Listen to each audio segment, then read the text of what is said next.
It was officially the 2019 Ole Miss Pro Day here at the Manning Center, where the spotlight were on top wide receivers A.J. Brown and DK Metcalf. They both participated in the 20-yard shuttle and the 3-cone drill, but did not participate in popular drills such as the 40-yard dash because they said they were both satisfied with their performances at the NFL Combine just last month.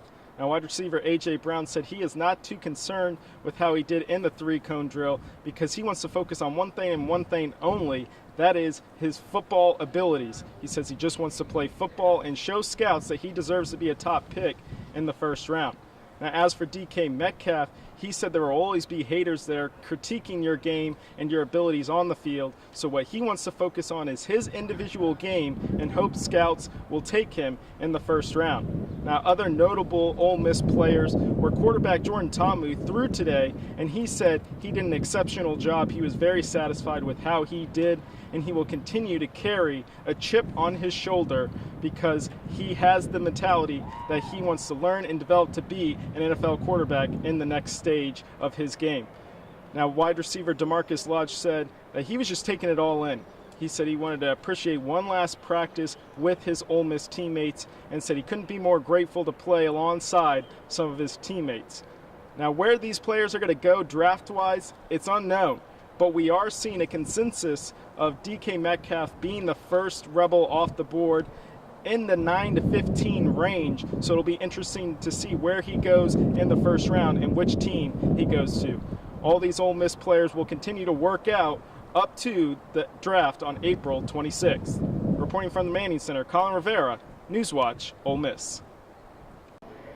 It was a bittersweet ending to the Ole Miss men's basketball season here at March Madness as they took on number 9 Oklahoma, ultimately losing 95-72. The Christians of Oklahoma really took over the matchup. Christian James and Christian Doolittle absolutely dominating inside the paint and even from the perimeter with James. Now, Kermit Davis said that he knew 5 minutes in that he was going to struggle with the defensive matchup against Christian Doolittle, and that showed as he dominated with 19 and 15 rebounds, a double-double here in the opening round for March Madness. Now, with Ole Miss men's basketball, as it was a tough loss to swallow, they realized that there are so many building blocks to take from this kind of loss. A first tourney appearance since 2015. That is huge for a D1 program. As Kermit Davis, it was his first year coming into this program, flipping them from 12 wins to 20 regular season wins. So Kermit Davis said, while this loss will hurt for the next few days, he's going to hit the recruiting trail moving forward and ensure a better season moving forward. Reporting from the Colonial Life Arena, Collin Rivera, Newswatch, Ole Miss.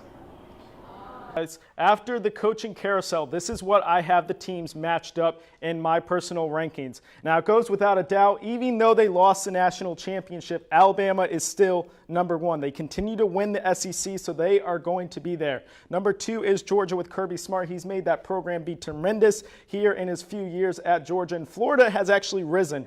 Under Dan Mullen, they've done completely a different 360 spin, and they are back on top. Texas A&M with Jimbo Fisher had a strong first year. Mizzou is my number 5 because of Kelly Bryant transferring from Clemson. I think that he will flourish under there no matter what. And Gus Malzahn is number 6. He has continued to show promise despite having the past couple seasons struggling. And there are your Ole Miss Rebels at 7. Now, I was debating between 8 and 7, but you got to think of the coordinator position. You got Matt McIntyre, won Coach of the Year. Rich Rodriguez also won Coach of the Year. So those are 2 coordinators as Coaches of the Year with Matt Luke. So without a doubt, they are number 7 in the top 10 for SEC. So that'll be very interesting to see. Back to you, Matthew and Lauren.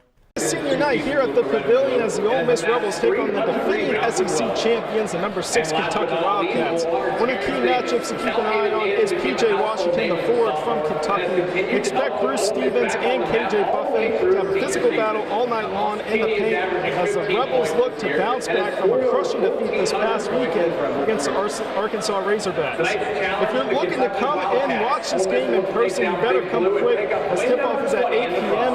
and the Pavilion is already packed. Reporting from the Pavilion, Collin Rivera, Newswatch, Ole Miss.